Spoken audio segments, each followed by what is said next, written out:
Assalamualaikum warahmatullahi wabarakatuh. Pemirsa, subscriber Dongeng Sunda Mang Cecep Gorobacep anu satiasa tuhu manco di payunan HP sewang-sewangan di mana bae ayana. Alhamdulillah dina dangat ayana Mang Cecep Gorobacep tiasa ngajomantara deui dina raraga midangkeun dongeng Sunda. Neraskeun hanca anu katunda dinten kamari anu judulna nyaeta Kajen Pisah Manan Serah bagian katilu. Ieu yasana Bapak Tatang KS. Sateu acan dipedar ieu dongengna sakumaha biasa naturkeun rebu nuhun laksa ketika bingahan ka pamirsa anu satiasa tuhu manco ngomen ngalaik oge ngabagikeun ieu dongeng-dongeng Mang Cecep Gorobacep ka pamirsa anu sanesna. Mudah-mudahan eta kasayan teh dibalas ku Gusti Anu Maha Suci. Amin. Ya Allah ya Robbal alamin. Sumangga supados teu nyangkolong ting kana waktos wilujeng ngadangukeun.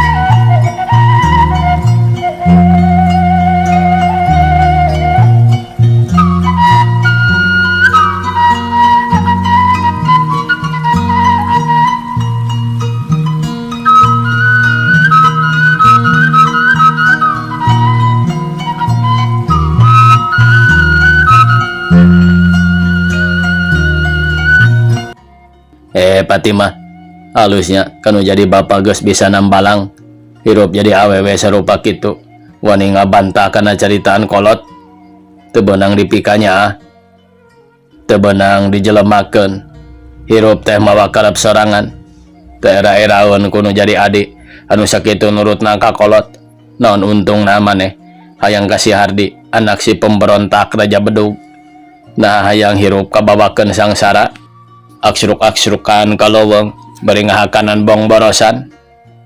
Fatimah menir Henry kes nyarita dek mikanya kalawan dek mangmulikeun gedong jeung mobil sedan sagara rupa hal anu dipika hayang moal burung dicumponan ku manehna mah asal terang-terangan menta papa kanggo abdi teu peryogi ku perkawis kitu eta mah mangga wae nyanggakeun kanggo papa nyalira abdi teu hoyong janten jalmi pengkhianat bangsa sareng kedah emut papah teh bangsa naon aya di tanah saha teu aya hartosna make ngabela bangsa deungeun bangsa pengkhianat bangsa kupur naha teu karaos ku papah nalika kapungkur disiksa ku bangsa Jepang waktos dirumusakeun ka hiji tempat pertambangan teu kirang-kirang jalmi bangsa Indonesia anu korban akibat penindasan kaum penjajah.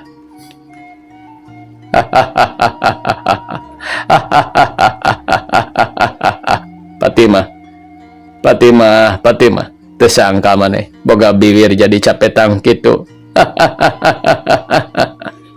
Fatimah, beuseun teu nyaho tiap-tiap anak anu teu nurut kana caritaan kolot atawa geus wani ngalawan ka kolot nyata hirupna baris nendangan kadorakaan dunya akhirat ngarti kan tenan ka hartos mapah namung putra anu doraka teh tina jalan nu kumaha sareng upami sepuhna maparin pituah kumaha upami pituahna nu baris ngajantenkeun kana panganiayaan bangsa dolim ka sasama makhluk miwara ngadamel pengkhianatan ceuk pangraos emutan abdi muhal tiasa doraka. Fatimah rasakeun hukuman teh bapak celeger aduh rasakeun Fatimah tong make aduh-aduhan sagala celeger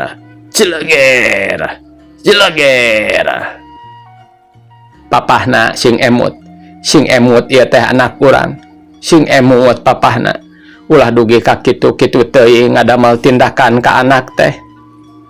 Montong ditulungan mamahna, halik nyingkah. Sing emot papahna, halik Jubaidah, halik Cileger. Aduh, Gusti, indungna Fatimah anu katelah Jubaidah nginghak cerik beri beungeutna ditungkup kulantaran tungtung pecut keuna. Kurang ajar pisan sia, pepejuh teu beunang dipikanya. Awewe geus basangkal teu nurut ka kolot. Keur kitu aya nu trok-trokan. Ya, silakan masuk. Cek Subarja anu satuluy nitah asup ka jalma anu kaketrokana Panto. Fatimah gancang kudu jadi indungna dibawa ka kamar. Ku ayana ngadenge soranu keketrokana Panto. Menil Subarja, come here. Cek Hendrik bari mukakeun Panto. Ada apa Menir Hendrik? Itu yang bernama Hardy sama sekali tidak mau mengaku. Malah dia bilang, katanya Menir Subarja pun dulunya bekas laskar ya. Saya bekas laskar. Persetan manusia itu. Baik kita hajar Menir Hendrik. Amen. Kulan, ular bujangna bari gentak norojol di kamar tukang nyamperkeun kadununganana ngagagero. Bade aya pikeun naon juragan? Coba bawa lamak baseuhnya. Engke ieu teh halna bersihan sieun bersih. Jeung kadaya Panto hareup, Panto tukang kuncian. Cakal kuncina ku maneh, ngarti? Semohon mangga kahartos gan. Ular bujangna bari ngaleos ka tukang. Anu teu kungsi 3 menit geus norojol bari mawa lamak meunang baseuhan teh. Dupi ieu teh getih naon juragan? Mentong sok ngalobakeun huntuk, pek-pek wae kadinya bersihan. Emen, dasar manusia goblok, teh nyoku sia naon anu dipake ngepel teh ha? Teu goblok pikiran, kaos aing dipake ngepel. Aduh hapunten wae juragan. Panyanten teh lap bieu mah kumargi ngalumbuk caket Panto. Babi teh sia. Cuk Subarja sok pecut nurut dipake nyiksa awak Fatimah teh dikaitkeun geus kitu Jutarurun jeung Hendrik anu maksudna deuk mariksa deui Hardi di tempat tahanan. Cing atuh Fatimah ulah nembal ka kolot teh entong boroning Fatimah. Najan mamah ge teu wani nembal ka papah mah. Da puguh adat papah mah teu sarua jeung batur. Dicarekaan kitu kieu ge cicing wae tong nembal. Daek denge henteu entong. Coba ari kitu mah awak teu pupuguh jadi ruksak. Mamah ge kuat kababu ku pecut. Geus kaditu angguran gerak ka kamar. Keun isukan urang ka rumah sakit. Teu kungsi nembal deui leos Fatimah kaluar ti kamar indungna tuluy kebat asup ka kamarna. Gebrug pantona ditutupkeun. Bluk nangkuban dina kasur bari hak ceurik. Nuhun Gusti nu sifat Rahman Rahim. Mugi Kang Hardi dipaparin kakiatan lahir batina. Sinarang mugi jisim abdi dipasihan lindungan sejak bade ngorbankeun jiwa raga demi ngabela bangsa, ngabela negara, sareng ngabela agama anu suci. Batan diri abdi kedah serah janten pengkhianat bangsa. Langkung sae abdi pisah sareng nu janten sepuh rela abdi mati syahid Gusti. Cek lamunan Fatimah anu teu disangka seuneu batin nguntab-nguntab boga hasrat deuk ngorbankeun jiwa ragana terhadap Ibu Pertiwi. Sanggeus ngalamun kitu korejat Fatimah hudang deui reket mukakeun Panto lalaunan katingali jam anu ngagantung dina tembokan. Jarumna geus nunjukkeun kana pukul 1:30 peuting anu kaayaanana manis simpe nakara. Geus kitu kataya Fatimah lempang lalaunan asup ka kamar bujangna. Mang Emen, cek Fatimah ngaharewas ngegero bujangna anu keur sare. Korejat bujangna hudang. Aya naon Den? Mang Emen, wayahna pikeun abdi ayeuna dek ngejati ieu imah. Omat Mang Emen ulah dek bebeja ka sasaha oge. Bisi aya nu nanyakeun mah, cukup kudu ka wae kitu. Alim Den, kuriak mang nu diringkusna sawios bade ngiring ngejat wae emang ge. Ongkohanan gaduh maksad di kamari ieu keneh. Hade atuh ari satujuan onaman sareng abdi. Mung kira-kirana Mang Emen tiasa ngagunakeun senjata upami tiasa samemeh urang ngejat kaluar kota, urang belaan heula Kang Hardi ayeuna nuju aya dina tahanan. Nya rupina den upami senjata alit mah tiasa wae ngebekaskeunana mah. Enggal atuh Mang Emen dangdos. Ulah andayan di sarung ke abdi bade ngabantun heula pistol. Boga tundanganana Winarti dina lomarina. Ceuk Patimah bari ngaleos lempang ka katayepan. Brai panto kamar adina dibuka lalaunan bulu bos Patimah asup kabeneran adina keur sare mening ngagebrak nakara. Raket panto lomari dibuka geus kitu geleser laci ditarik. Breh katingali aya pistol cap kuda jeung granat buatan Inggris 2 siki jeung pelor aya ratusna geus teu loba nu dipikir deui gancang digembol ku sapu tangan. Tidinya ceuk Patimah nyokot pakaian uniform jeung senjata sten bogana papacangan Winarti. Geus kitu mah gancang Patimah kaluar deui tuluy kebat ka kamar bujangna anu kasampak Mang Emen keur ngabebeurkeun samping sarungna kana cangkeng. Mang Emen, ieu cepeng pistol. Patimah mikeun pistol ka bujangna anu harita keneh pistol ku Mang Emen diselapkeun kana cangkengna. Nya kitu deui Patimah asup ka kamar mandi make pakaian uniform buuk disingklakeun make baret merah meuni percis siga bangsa Indo. Samalah keur Mang Emen ge sakaluarna Patimah ti kamar mandi meuni jenghok ngarasa kabedi langit kalinglap ku rupana Patimah.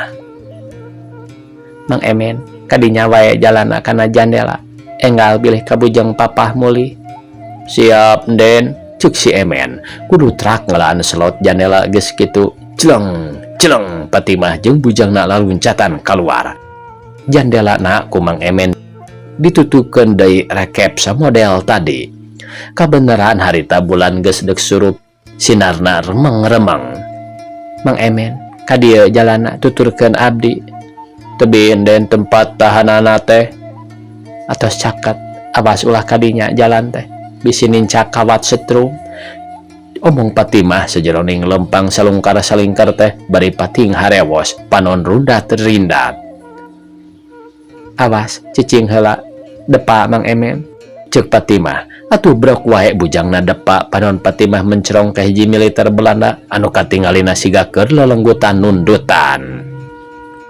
Den, kalersa nuju nundutan anu ngajagina. Muhun, hayu maju deui Mang Emen. Cicing di dieu Mang Emen.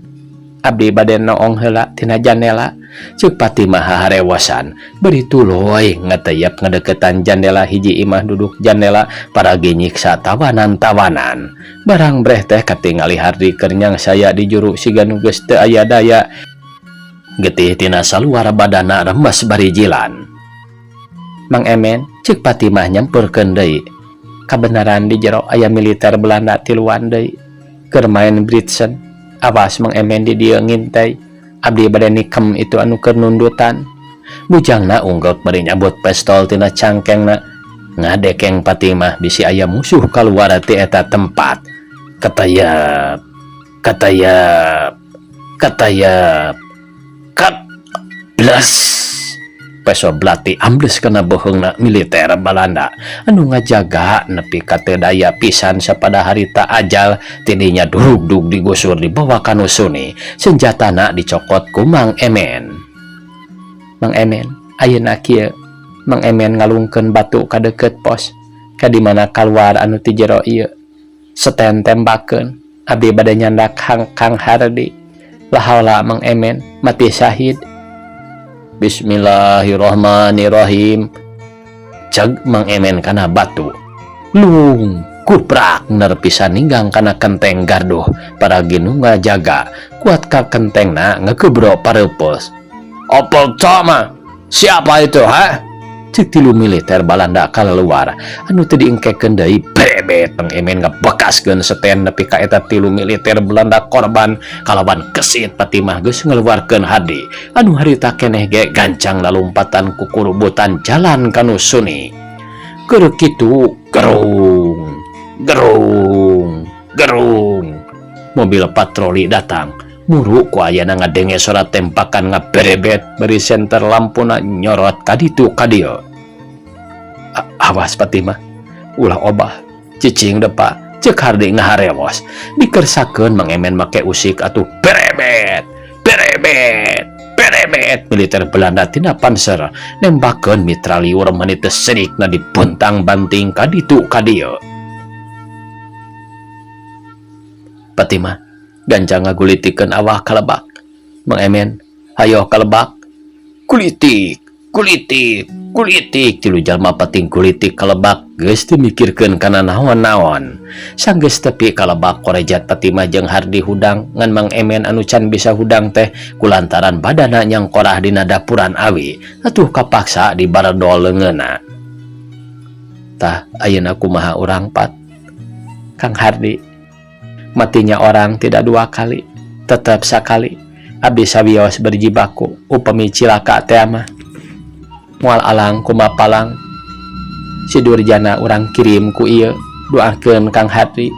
Mang Emen doakeun bisi abdi teu balik deui ka dieu. Tetela raga abdi hancur Kang Hardi. Batinna nya pisan nekad anu harita keneh ngarayap naik di kapasir barang anjog kanu rada luhur breh militer Balanda keur pating arung kuing ngintai beri lampu panser disorot-sorotkeun kaditu kadieu. Kira aya 5 menit kabeneran militer Belanda teh naraek deuk kana mobilna gerung disada anu maksudna deuk matroli anu kabeneran Fatimah geus siap ngeupel granat nunggu ngaliwatna mobil musuh. Bismillahirrahmanirrahim. Kelanggar, peladu, kelanggar, cam, kelanggar, peladu. Modar sia anjing, cek Fatimah bari gancang mundur deui nyamperkeun ka tempat Hardi jeung Mang Emen. Fatimah, kumaha salamet? Salamet Kang Hardi, kabeh beres si anjing Belanda teh, sareng mobil-mobilna hancur. Alhamdulillah nuhun Gusti, cek Mang Emen. Hayo maju teras Kang Hardi, ka dieu wae jalanna, mapai walungan, enggal turun bilih ka Bujang Kasiangan, mangkaning caket katang si Belanda daerah ieu mah. Keheula Fatimah, sing awas, itu naon siga kalangkang jelema tiluan. Aduh, leres Kang Hardi. Pasti Belanda anu salametna lalumpatan. Awas siap wae Mang Emen. Tunggu sugan ka dieu. Kakarage Fatimah nyarita kitu bener pisan tilu militer Belanda asruk-asrukan taksiran teu apal jalan. Lol.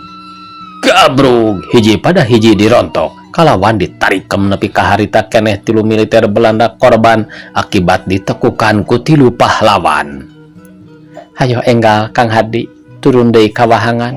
Enggal Mang Emen eta aya soan tenteng wajah ngaguru. Hayo enggal keur kitu berebet ciu cilegur dum ciu cilegur dum. Hayo buru Mang Emen. Aduh Fatimah, cek Hardi. Ya Allah Kang Hardi, Fatimah setengah ngoceak bari muruh Hardi ti kusewad kana gawir. Aduh Gusti, Pat, tulungan bitis Kang Hardi. Kana pancu. Kang Hardi, Fatimah ngarangkul. Allahu Rabbi. Mang Emen, wayahna Kang Hardi panggul. Kumaha atuh Neng, mangkaning sakieu riduna embang teh ku senjata. Jabi paroe kieu tembal Mang Emen siga nu ngarasa seungah dumeh manehna ridu ku senjata meunang ngarampas ti pihak Belanda anu korban aya kana tiluna. Sawios senjata mah ku abdi dibantun sapalih. Da abdi oge sami-sami ridu. Enggal Mang Emen bilih ka bujang aya patroli. Mangkaning eta sadateng wajah sareng panser sakitu ngaguruhna. Cobi candak atuh senjata nu ieu Neng. Cek Mang Emen mikeun seten 2 ka Fatimah. Bismillahirrahmanirrahim. Ligidig Hardi dipanggul dibawa mapai-mapai wahangan anu sakitu patempatan parwaekna da puguh wanci tengah peuting jaba anu sakitu baralana.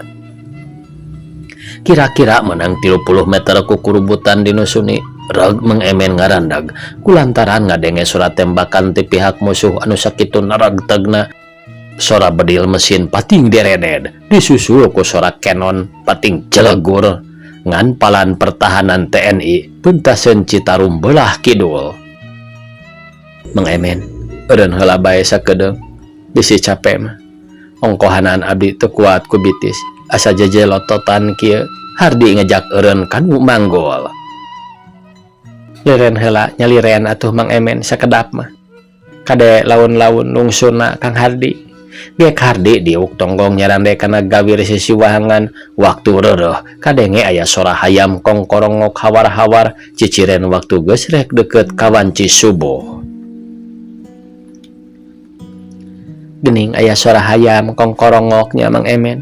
Tabu sabaraha ieu? Leres neng, aya rupina kana tabu satu mah. Molor Mang Emen, napasna ngahega kawahing ku capek balas mamanggul Hardi anu sakitu jalan gurawesna jabara rembat ku tatangkalan. Nepi kapakean jalma anu tiluan rarangsak balas ti kakarait kana tatangkalan. Pat, cek Hardi ngagerosa tengah ngaharewos. Kumaha atuh Kang Hardi teh? Ya suku asa beuki teu puguh rarasakeunana. Getih terus-terusan keluar. Nuhun Gusti. Cing Pat pangiarkeun cai keun bae cai tina solokan oge. Kang Hardi hayang nginum ti koro mani asa tuhureun kieu. Kamana atuh milarina Kang Hardi? Wayahna bae sing kiat sanes abdi teu hawatos da puguh tebih kapilemburan sareng sakieu paroekna. Mugi ulah kendat-kendat muntang kanu kawasa kalayan ulah alit mana. Leres oge Kang Hardi abdi jiwa istri lillahi ta'ala pae hirup urang sasarengan. Sok sanaos raga abdi meni getih ge ridho lahir batin demi ngabela nusa sareng bangsa. Pat Hardi ngagoro deui bari ngusapu uk Patimah. Kabelaan Patimah ku Kang Hardi ditarima lahir batin dunia akhirat. Nyata Patimah teh hiji wanita buah hate Kang Hardi anu sajati. Ngan Kang Hardi mah ngangluh sotenan ras kanu jadi kolot geus puguh sifat nu jadi bapa nepi ka korbanna. Ieu bae ras kunu jadi indung sakitu keur buruyang-buruyang gede beteung. Tada teuing ngalengona nunggu-nunggu gulak giluk sorangan. Sawios Kang Hardi ulah seueun anu diemutan. Mudah-mudahan ibu sing aya dina kawilujengan atuh urang nya kitu deui menawi Gusti Nu Maha Suci tiasa marengkeun urang patepang deui sareng sepuh. Leres cep pangemut Mang oge nya kitu. Mugi sing ageng kapercantenan kanu kawasa dalah dikumaha margi atos kedahna urang ngalaman kieu. Komo upami sapertos Emang mah pun anak anu nuju mareujeuna seng serang panon duanana katilu sareng biangna dugi kahanteuna korban akibat dibinasa ku bangsa Jepang nalika Emang kapungkur diromusakeun ka daerah Cikotok Banten. Malih Emang oge ampir-ampiran korban kaserang ku penyakit muriang. Kan tenan cep mungguh ku ningali syariat mah Mang teh jalmi hina jalmi bodoh katotoloyoh alah batan ti kebo. Namung kanggo dina batin tetep hoyong ngiri ngabela bangsa katut negara. Babakuna hoyong males pati kana kakejemanana bangsa deungeun. Paripaosna teh mah pikeun Emang batan serah bongkokan kasih angkara murka. Suka keneh badan Emang ancur jadi lebu. Ceuk Mang Emen anu saolah-olah dirina nganyatakeun boga pikir gilig. Sunu batina nguntab-nguntab. Nyarita kituna teh bari panon Mang Emen ngareret ka Patimah anu katingalina keur ngusapan tarang Hardi bari cipanonna ngalem bereh. Geus kitu Patimah diukna rada ngoleset tidinya muka kancing ka meja uniformna barang bray ujug-ujug karawak wae nyowehkeun rok dina palebah dadana. Nona ya rok dina dada pamiarsanya nyakeun aya deui mah kieu nyeratna ieu. Anu maksudna deuk kabengker bitis Hardi sangkan ulah loba teuing kaluaran getih. Kang Hardi Cobi urang bengket sampean teh supados ulah seueur teuing kaluaran getih. Jag bitis Hardi dicekal. Aduh, lalaunahan Pat. Hardi meninga kurubung, bibirna rada nyengir awahing ku nyeri. Pat, cing atuh Kang Hardi teh teu kuat, hayang nginum. Ti koro meuni serak kieu. Mang Emen, Patimah ngagero ka Mang Emen anu katinggalina keur lelenggutan nundutan. Omat ulah ka mamananya, antosan di dieu sareng Kang Hardi. Bade ka mana Neng? Tanya Mang Emen mani curing hak siga nu rewas. Da puguh kabeneran keur ngelenyep pisan. Bade katonggoh Mang Emen manawi aya cai bersih kanggo Kang Hardi. Saurna hoyong ngaleut. Sawios calik-calik bae Neng mah kon mang urang milarian. Mangga atuh Mang Emen, mung kade sing ati-ati. Bisi aya patroli Belanda enggal mulih deui ka dieu. Mangga Neng. Sok senjatana ditunda gigireun Patimah geus kitu mah leos indit lempang ngarayap. Teu sirikna dirarampak kulantaran paroek ngan sakadar kacangan ku sinar bulan kitu ge tina reyem-reyem. Pat, Hardi ngagero lalaunan. Naon Kang Hardi? Bari Patimah sadiukna ngisa deui bari punduk Hardi di kaleng. Kang Hardi teh rumasa kahutangan budi ku Patimah. Anu sakitu ti jaman pada urang sakola keneh belana. Getena ka Kang Hardi. Ngan sabalikna keur Kang Hardi can bisa males budi. Tapi sakituna mudah-mudahan bae amal ibadah Patimah. Sing aya nu males leuwih ti jasa nu geus ditibankeun ku Patimah terhadap ka Kang Hardi. Sanggeus nyarita kitu meunang sawatara menit jerempe anu teu lila kadenge Hardi ngagero deui satengah ngaharewos kitu gengan saukur nyebut ngaranna. Patimah. Kang Hardi, cek Patimah malik nyebut ngaran ragamang lengan Hardi harita keneh ngaleng kana punduk Patimah anu akhirna duas japati sajodo dina harita ngadak-ngadak jarempe seurang ge teu aya nu ngalawarkeun caritaan naon-naon kulantaran bibirna pada kakunci. Hiji tanda ngebrekeun eusi hatena masing-masing anu hese bisa pisahna antara rasa lahir jeung rasa batin. Ku ayana kitu teh hiji isarah magahan tali birahi nepi ka cahya bulan anu rayem-rayem teh nepi ka hanteuna ngilas nyusup kana jero mega. Mun di jalema mah taksiran boga rasa era parada atawa nganyahokeun kana kaayaan dua japati sajodo anu dina mangsa harita keur napelkeun sumpah batin anu pada boga tujuan deuk milampah antara tugas jeung cinta dina gambaran kajeun pisah manan serah. Waktu sirah Patimah ngulahek dina tanggeyan leungeun Hardi gentak dilesotkeun kalawan Patimah ngorejat bari ceg kana setena meunang ngokang. Ditanggohkeun ka hareup rumeh ngadenge sora anu ngorosak. Barang disidik-sidik teh si horeng Mang Emen kukurubutan turun ti pasir. Aduh, sugan teh saha? Ampir ceker seten ditarik Mang Emen. Ah, alah Neng mah cuk Mang Emen gek dihuk bari ambek kanana kadenge ngahegak. Puguh Mang teh teu mendakan cai mah. Sadayana balong sareng kotakan sawah ge kaleresan saraat pisan. Mung ningali sinar lampu bae nyayan di hiji bumi nenggang sisi jalan rondaan. Aya bumi, Patimah ngarasa kaget. Eta katinggalna ku Mang Emen. Daerah eta teu aya pibahayaeun. Upami pibahayaeun mah sigana teu aya Neng, mung duka nu ngalebetan eta bumi. Ah, keun bae, deuk lahaula bae Mang Emen. Wayahna antosan di dieu Kang Hardi. Abdi bade nyobian ningalian eta patempatan. Bari sugan aya cai, ceuk Patimah bari ngudaran pakaian uniformna jeung sapatu anu katingali teh kari baju rok nu dipake rangkap.